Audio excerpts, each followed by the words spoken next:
Formal na nagbigay ng babala ang pamunuan ng Top Rank Promotion patungkol sa tuluyang pag-atras ng kampo nitong si Naoya Inoue sa fight contract nito sa Amerika sa ilalim ng veteran promoter Bob Arum. At ayon pa sa tagapagsalita ng Top Rank Promotion na kung tuluyan na ngang sisira itong si Inoue sa nasabing napagkasunduang kontrata dito kay Arum, ay mapipilitan na ang kanilang team na iakyat sa legal na aksyon ang reklamo kontra sa kampo ng nasabing Hapon. Ganun pa man ay kanila munang bibigyan pa ng huling palugit itong kampo ni Inoue hanggang Mayo pagkatapos ng laban nito sa Japan kontra Luis Nery. At mula dito ay binigyan din ng nasabing spokesperson ng Top Rank na kailangan nang makipagkasundo nitong si Naoya Inoue kay Arum at muling lumaban sa Amerika. Alinsunod pa rin sa nauna ng napagkasunduan sa pagitan ng mga Japanese promoters nitong si Inoue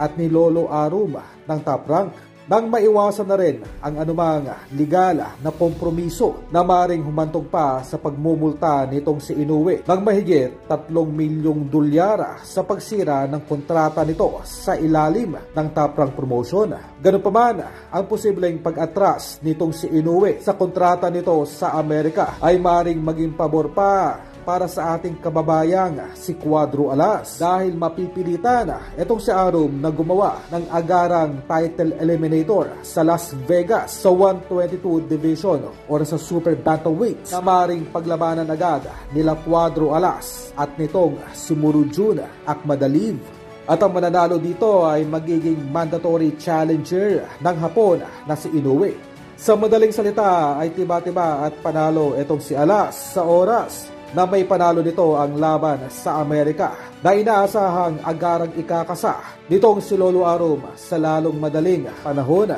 Sa kabilang balita ay ating ipanalangin ang mental na kalusugan ngayon ng ating kababayan at former IBF champion Jerwin Ancahas dahil mula sa ating pinagkakatiwalaang source ay nakakaranas nga po ngayon ng depresyon itong si Ancahas dahil sa hindi inaasahang 3 magkakasunod na pagkatalo nito.